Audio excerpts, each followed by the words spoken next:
आप सुन रहे हैं द साहिरा कोड। एक ऐसी कहानी जहां सच दिखाई नहीं देता लेकिन हर जगह मौजूद होता है। सुबह की हल्की धूप खिड़की के पर्दों से छनकर कमरे में फैल रही थी। कमरे के कोने में पूर्वी का स्कूल बैग पड़ा था। कल रात की पढ़ाई के बाद वही रह गया था। रसोई से चाय की खुशबू आ रही थी। माँ धीरे धीरे गुनगुना रही थी।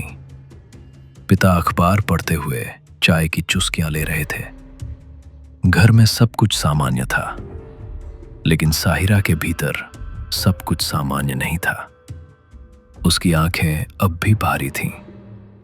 उसके दिमाग में बस एक ही सवाल घूम रहा था, एक ही रात में इतना सुकून क्यों? लेकिन सच ये था, वो सुकून नहीं था, वो एक साजिश थी। एक ऐसी चाल जो शांत पानी के नीचे बह रही थी और शायद उसके परिवार की इस साधारण सी सुबह को भी किसी अंधेरे की तरफ ले जा रही थी। फ्लैशबैक। लॉज की रात पेनड्राइव की वीडियो बंद होते ही कमरे में सन्नाटा छा गया था। स्क्रीन पर शिवानी का चेहरा स्थिर था। वो मुस्कुरा रही थी, लेकिन उसकी आंखों में दर्द साफ दिख रहा था। साहिरा और नवीन कुछ देर तक चुप बैठे रहे। फिर साहिरा ने धीरे से कहा, बस यही था? नवीन ने थकी आवाज में जवाब दिया, हाँ, बस इतना ही। उसने किसी का नाम नहीं लिया, किसी की पहचान नहीं बताई। साहिरा स्क्रीन को घूरती रही, फिर बोली, मतलब इसमें सिर्फ उसकी प्रेगनेंसी और विश्रांत के साथ रिश्ता दिख रहा है, लेकिन ये वीडियो उसकी मौत का सबूत नहीं बन सकता। ये अलका या वीरेंद्र किसी को भी कटघरे में खड़ा करने के लिए काफी नहीं है। कमरे में फिर सन्नाटा छा गया। बाहर सड़क पर कुत्तों के भौंकने की आवाज आ रही थी और दूर खड़ी एक काली एसयूवी की हेडलाइट बार बार डिपर मार रही थी। कुछ देर बाद साहिरा ने धीरे से कहा, अगर ये पेनड्राइव वीरेंद्र के हाथ लग गई तो वो हमें माफ नहीं करेगा। नवीन ने गहरी सांस ली, तो अब क्या करें? साहिरा की आंखें धीरे धीरे ठंडी हो गईं। उसने कहा, अगर उसे पेनड्राइव मिल भी गई तो हमें अपना कल नहीं मालूम। वो कुछ पल रुकी, फिर बोली, इसलिए अब हमें वही करना होगा जिसकी वो उम्मीद नहीं कर रहा। नवीन ने भौहें चढ़ाईं। मतलब? साहिरा ने सीधे उसकी आंखों में देखा। पहले खेल उसे ही खेलने दो। पेनड्राइव उसे सौंप देते हैं। नवीन चौंका। क्या? साहिरा बोली, उसे लगेगा सब खत्म हो गया। और फिर? नवीन झुक कर बोला, फिर? साहिरा की आवाज ठंडी थी, फिर हम उसकी जड़ पर वार करेंगे। डायरेक्टर अलका पर। वही उसकी सबसे बड़ी कमजोरी है। उसी ने शिवानी को चुप करवाया था। उसी ने रिपोर्ट्स गायब कराई और स्कूल के हर गलत काम पर पर्दा डाला। नवीन कुछ पल सोचता रहा, फिर बोला, मतलब अभी वीरेंद्र से सीधा टकराव नहीं? साहिरा ने सिर हिलाया, बिल्कुल नहीं। वो पहाड़ है। पहले उसके नीचे की मिट्टी हिलानी होगी। जब अलका गिरेगी, वो रुकी, तो वीरेंद्र खुद लड़खड़ा जाएगा। दोनों एक दूसरे को देखते रहे। अब उनके चेहरों पर डर नहीं था, बस एक शांत फैसला था। वही रात थी जब उन्होंने तय किया, वे हार नहीं रहे, वे योजना बना रहे हैं। वर्तमान। 4 दिन बाद हॉस्पिटल की सफेद दीवारों पर दोपहर की धूप चमक रही थी। सुकन्या अब पहले से बेहतर लग रही थी। चेहरे पर कमजोरी थी, लेकिन आंखों में जिंदगी लौट आई थी। डॉक्टर ने फाइल बंद की। अब खतरा टल गया है। 4 दिन और ऑब्जर्वेशन में रहेगी, फिर घर जा सकती है। साहिरा ने राहत की सांस ली। वो आगे बढ़ी और सुकन्या का हाथ पकड़ लिया। तुम्हें अंदाजा भी नहीं है, तुमने कितना लंबा सफर तय किया है। सुकन्या हल्का मुस्कुराई, फिर धीमे से बोली, मुझे कुछ चीजें याद आने लगी हैं। नवीन तुरंत आगे झुका। शिवानी के बारे में? सुकन्या ने आंखें बंद की। चेहरा साफ नहीं दिखता, लेकिन आवाजें याद है, किसी के चिल्लाने की। और फिर वो रुकी, किसी के गिरने की। साहिरा ने उसका हाथ दबाया। डरो मत, धीरे धीरे सब याद आ जाएगा।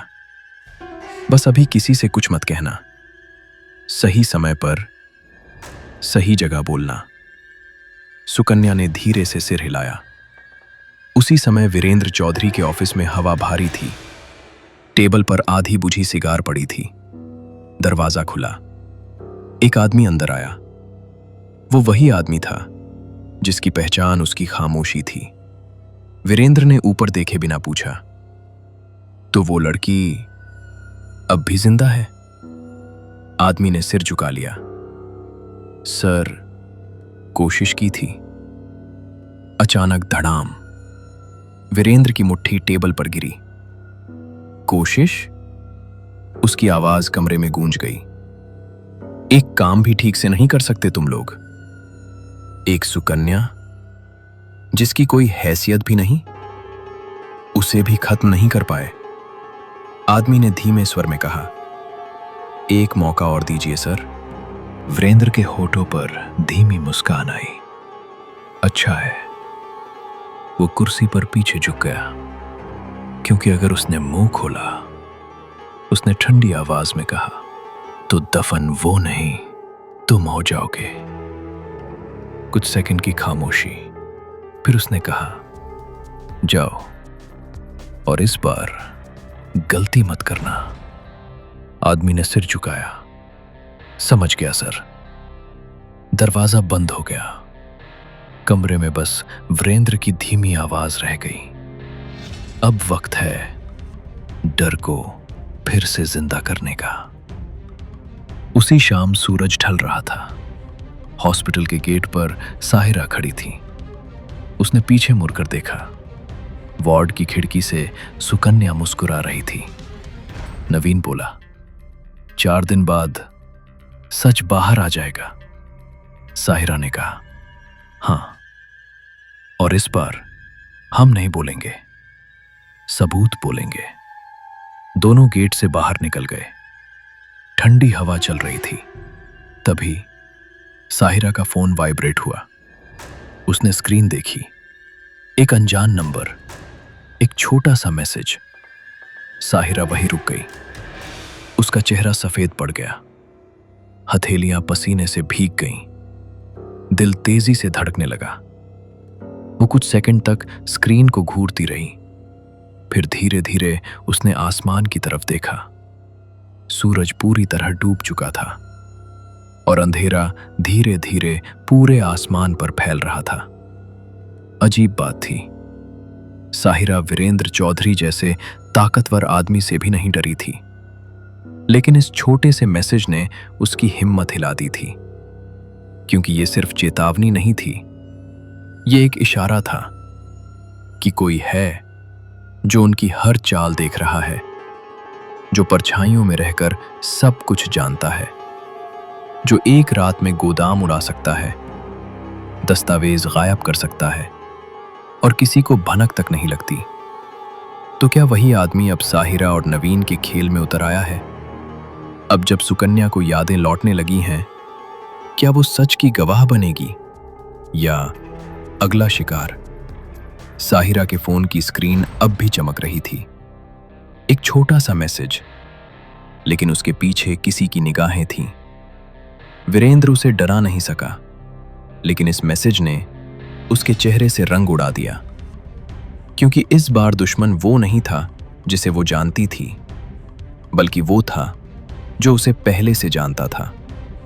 और अब कहानी अपने सबसे खतरनाक मोड़ पर पहुंच चुकी थी।